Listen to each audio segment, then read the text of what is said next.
अरे विवेकवा हां जगह के ने देखले बारे रे बानमा टपते पोखरा में ए हलत कथी बा ए बाबा के चुनौतिया नानी कले है कारी ए बाबा खोइनी कहाँ खालो तो ये हलत कथी बा आए देखी हट्टा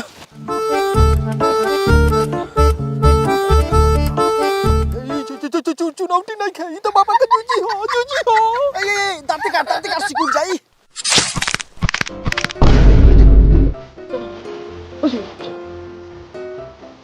नीचे क्यों चल जाओ ए नीचे रख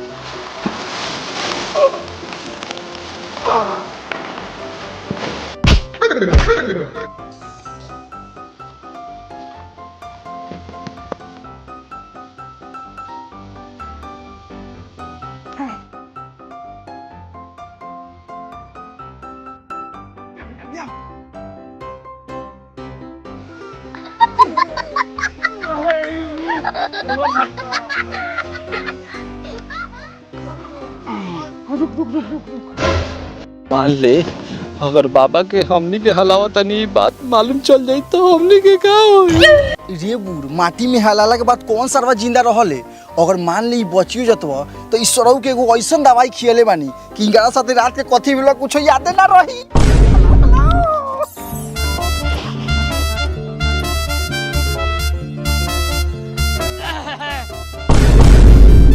सरवा हो गया वो तो भाग सही से जल्दी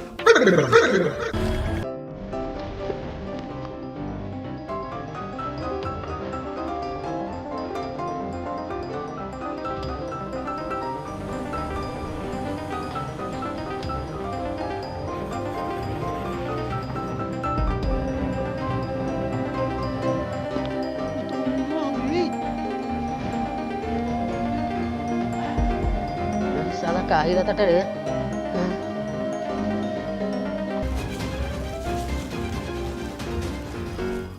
साला बाबा के बोरा कहेला खुला तरी नो टेंशन दवाई पेल दिया है ना हाँ कुछ याद नहीं रहेगा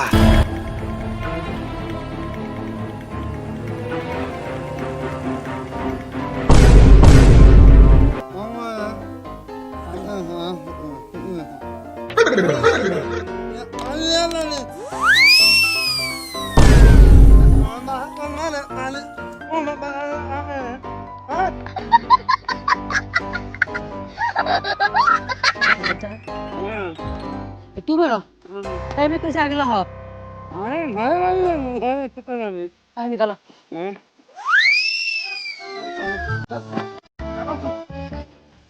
चल साथे चल ना तो घबरा जाई मामला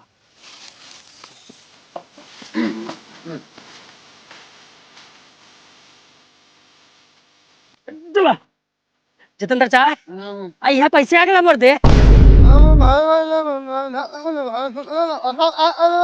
का बोलता हमरा समझ में नहीं खावत मर दे बता बूढ़ पुरानी आदमी के बोरा में धा देला कैसा कहो अमीन साहब बाबा के कहाँ से पिया के ले आओ तारा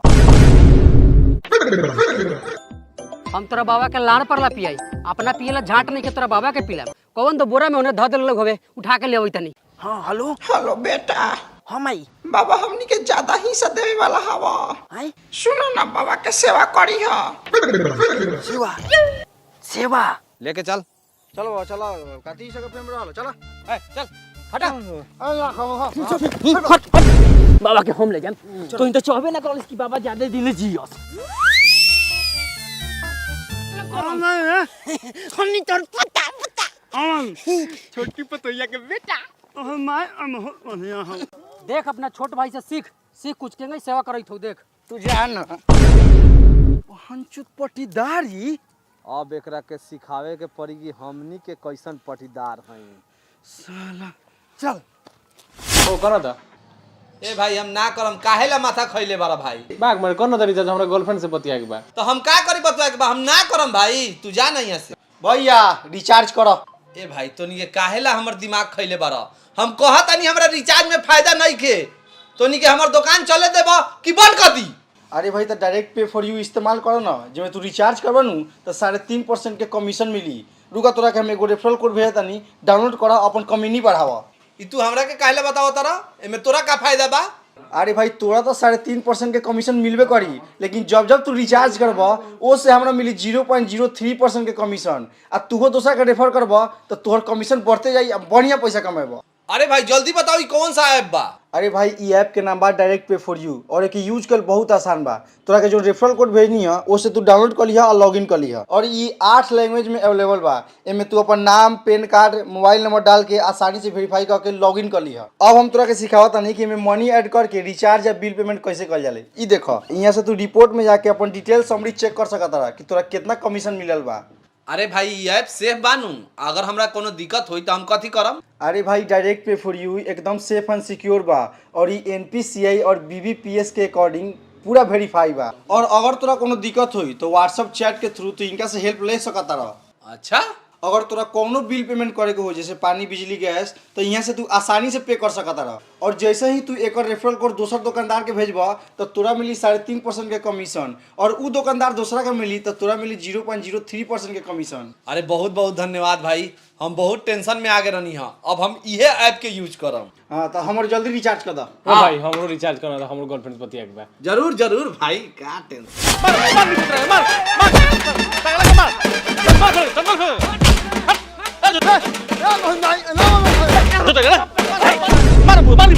बेटा बता सका बड़का में कहा रखा बुढ़ी काम मार मार तू नगला खाली मार नगला रहलू हम फटिया और ना हिला नगली तू बुरा चुप रह तो मांगे तो दुनू बार फोड़ देम।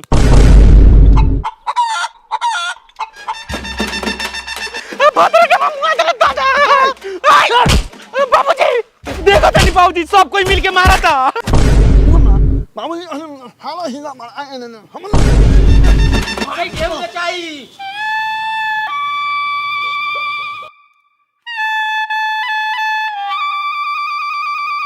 ना सुननी है का गेहूं बेचाई? गहूं किने अइला? हाँ हाँ डायरेक्ट ठेला लेके गहूं के ढेर पर। हाँ हाँ हाँ। सुगोनी पुत्र के बेटा एक चाटी में गाड़ल कर दे हम ठेले चल गेहूं के ढेर में अदा चले बारो गेहूं तो बेचबे करी ठेला साइड में गहूं में आई गहूं के ओनला में आएंगे घर में ना होई। आ नाची के तू लंगरू, ई तो उहे बात हो गल भइयो कि लांगड़ा कहलक कि हम दौड़ के दरोगा बनम। आधर चोदौ हमर बाप के लंगर लोत करत मार लात के हगाइए दे हम। हमर बाप कोनो सुख से लंगर लोत नइखन भेल। तो कैसे भेल बारन? हमरा नहीं के मालूम, मौसम में हमर जन्म में ना भेल रहे। ए सुना ना भाई लोग, हमरा से जानबूझ के को बहुत बड़का गलती हो गेल बा। ए मर्दे तू चुपा ना, तोरा से कोनो गलती नहीं के भेल। बाबा गेहूं के फैसला सुनावा। ए महाराज गलती भेल नु बा। अरे हम कहत नहीं कि कोनो गलती नहीं के भेल, चुप रहा ना मर्दे। अरे महाराज गलती भइल बा, हम गेहूं खरीदे वाला ना, हम बैगन खरीदे वाला बानी। आय बैगन। हाँ अरे हम तो बैगने खरीदे जात रहनी है, बाकी पाना लालवा के बेटा हमरा के ढकेल देलक तो हम लाजे का कही, हम कह देनी गेहूं खरीदे वाला बानी। ना बहन चोदऊ गलती से आवा चाहे जानबूझ के, जब गेहूं के बीच में आयल बड़ा तो तोरा गेहूं खरीदे के पड़ी, चाहे फैसला करे में 2 दिन काहे ना लगे, यहाँ तोरा रुके के पड़ी।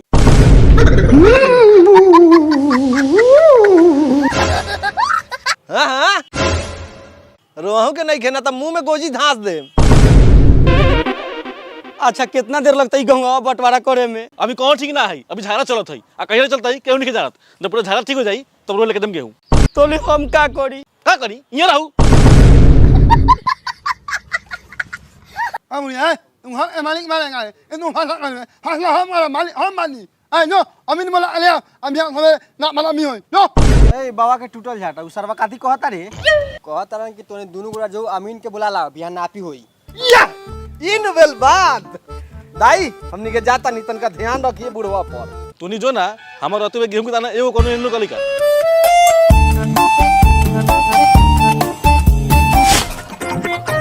ए कहां अमीनवा भेटतौ रे? ए ओकर बाबू कहल वो गेल नदी किनारे हो गे, चल ना जहाँ पुई से सुनाई वहाँ टुई से कूद जाल जाई। साले के सारा हगल निकाल दे, बहान चोट पैसा एडवांस ले ले बा आ जमीन के नापी ना करी आ चल जाई हग। एडवांस बुझावे करले पुई। अमीन साहेब ए के बा हो नहीं रहे ने हगा तनी मर दे। ए हमनी के आइल बानी जमीन ना पावे के ना रख। एने के कह दे लखावेला रौरे बाबूजी कहलन है कि उ नदी के किनारे हगे गेल बारन। अरे तो केहू औरो तो हगत होई जोरी बाकी हम ही हगम। ए रउआ अमीनाई ने हगी ले। हां हगल हगल के जानकारी बा हम नहीं लगे। पहले संडास में नु काम करत रही। हां निकलू जल्दी। रुकी हग लेवे दी बस हो गेल। चलो हो गेल। छटकाओ जल्दी। पैसा रेडी बानू। पैसा 2000 दिया ना रख एडवांस। ए काम समझाओ। देखी दहिना ओरी हमनी के जमीन पड़ेला एने काई दहिने चढ़ के नापे के बा। अरे समझो कि काम हो गेल खाली पैसा रेडी रखू ना मार। सुनी पहली 2000 रुपया और एक्स्ट्रा कम से कम 2 कड़ी हमनी में गिरे के चाहिए। गिर जाए बबुआ गिर जाता हूँ। काम होला के बाद 5000 रुपया और मिल जाई। चल चल।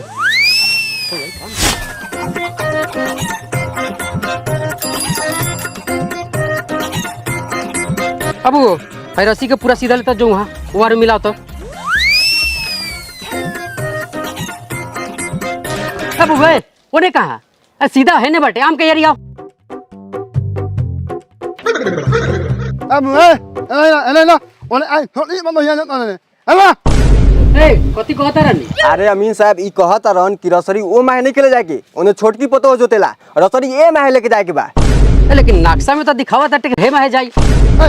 ना हम ओ नली महन ओ नहीं जाएगा ओ इना ना हैगा ना साले सब अमीने गाल महन नहीं ना ए अब कथि कहता रहनी। अरे ई कहत नक्शा एने जाओ चाहे ओने रसरी ए माहे जाए के चाहिए काहे कि ओने छोटकी पतो जोतेला या तो सबनी के मुंह में गोजी पेल दे।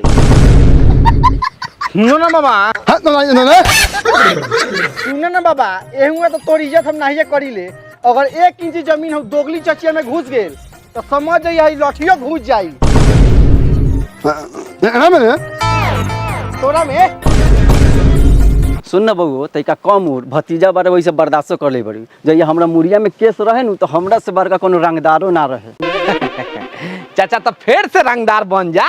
रहल बात केस की तो हमरा पापा के झटवा में से रुपवा लो। हाँ ए सुन ना रे महिंद्रा के बेटा तनी कम दाची यार। हमर बाबू टकला बाटे तो हंस देले तोहर बाप कौन निमन हो। तोहर बाप 5 साल बाहर रहे तब तोहर जन्म भेलक। बाबू तनी पूछहु त केकर लइका आवई। माधर छोदौ एके लार में पेटे उसका दे हम 5 साल बाहर रहनी हमर लइका बा कि ना बा छोटकी पतोया के चक्कर में काहे बाबूजी लोथ हो गलन पूछ बाप से। हमरा महिंद्रा नो ठोके पहले हम भोट ठोके ला तू माना तो उधारी में हम पे इल्जाम लगा रहा है ई ना ई जमीन ना बताओ आई ना माना तो हुना अपने हाल में। इतना तो समझ गए कि छोटकी पतोहिया के बारे में बात होते लेकिन एकरा के तनका हम विस्तार से सुने के चाहे। का कहला ना बबू कहलन कि छोटकी पतो से माधर चोदऊ सारा अनुवाद करल गार में निकाल दे हम बाबा के दहिना आर बनै जा। ए दिल है सटे सटे कर लगल फटे फटे तुमको लार चटा दे। आए दादा चप्पल कैसे चला रही है? चप्पल कैसे चला रही है? चप्पल चला रही है? हमारा मुंह मत गाना का चप्पल चला मार में हाय नू माना हम ना माना कौन हुना हमने आना माना नवीन हाय ला चपल ला टका फोड़ी बेइज्जत।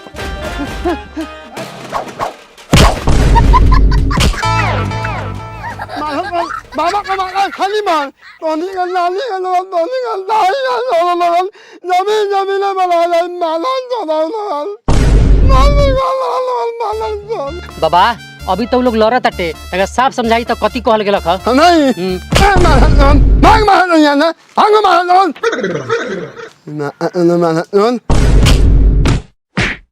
आई ना मारन आई कम गया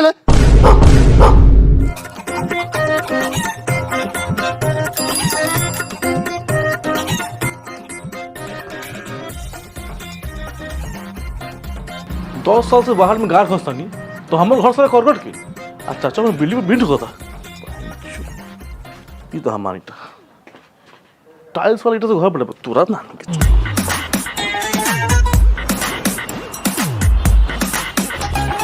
बाबूजी बाबूजी ये बाबूजी कहाँ रहते हो पिछवाड़ा पानी का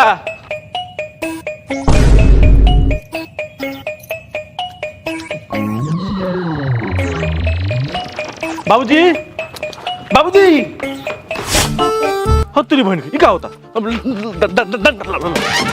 भांचो अभी खेल होता है क्या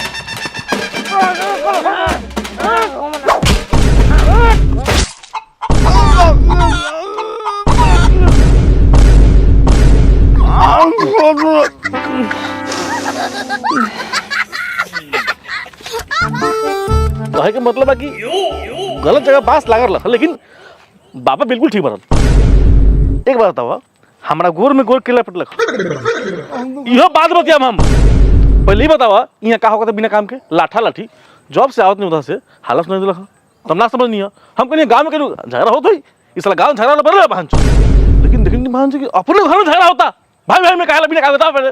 देखिए सर यहाँ पे चल रहा है नाफी। अच्छा। ये जो जमीन है ये नक्शे के हिसाब से सीधा पड़ रहा है पेड़ के इस साइड, लेकिन आपके बाबा जी कह रहे हैं कि छोटकी में घुसा दो। छोटकी में घुसा दो मतलब? अरे मतलब उनके कहने का मतलब है कि जो जमीन है थोड़ा छोटकी में कर दीजिए। भैया तू नहीं रो तो बात चुदो मल्लो कौन बोल रहा भैया साला नुनू में काय नुनू भांच काय बोल रहे देखा भैया हम तोहर इज्जत ना करी ले, लेकिन पीठ पीछे एक दू जगह तोरा बारे में हम गलत बात कहले बानी, लेकिन पीठ पीछे दू चार आदमी से तोहर कहल बात चुगली कैले बानी, लेकिन पीठ पीछे सामने क्या करी सामने प्रणाम करी ले। खुश रह तोहर भाई छिनरी मौगी लखन रहता, अगर ई बात के तू विश्वास करके हमरा पर तू शक करबा तो तू दोगला बारा। पीठ पीछे ई पीठ पीछे नहीं खे, ई सामने बा। हाँ करे बोर भाई से बता ले ना ई माई के गोरिया लगा गंदा गंदा बाबा के लगा क्या तो मर रही गंदा लगा रही मार भांचो सके फेरी मार वो कहिया ना हमारे भाई को भैया भैया गलती होता है पापा हो ठंडा कोनो लाश गिरी। ए रुको, अरे का है अब नाफी कल होगा। काय कल होगा? अरे ये केसरिया का नक्शा लाना चाहिए था, साला हम साहिबगंज का नक्शा लेके चले आए हैं। सिट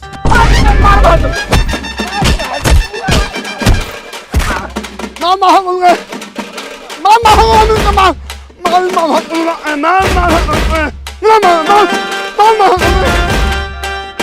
संजीत भाई भाई लोग यहाँ बनी हेलो दोस्तों, तो वीडियो अच्छा लगा तो वीडियो को लाइक कर दो लोगन। हाँ साथ ही चैनल के सब्सक्राइब कर दो लोगन, काहे कि सब्सक्राइब करे के बहुत जरूरी बा। कुछ दिन बाद तोहनी के प्यार से 1 मिलियन होके वाला बा, जौन एकरा खातिर तोहनी के प्यार और ढेर सारा सने। और डायरेक्ट पे फॉर यू के डाउनलोड कर ला। तू इंडिविजुअल होगा चाहे रिटेलर, तोरा मिली 3.5% के कमीशन, और तू दूसरा के रेफर करबा तो तोरा मिली 0.03% के कमीशन। तो सोचत कथी बड़ा, लिंक डिस्क्रिप्शन में बा, डाउनलोड करा जा छापा पैसा लोगन डाउनलोड एकदम, और सब्सक्राइब कर दिया, बहुत जरूरी बा। 1 मिलियन पूरी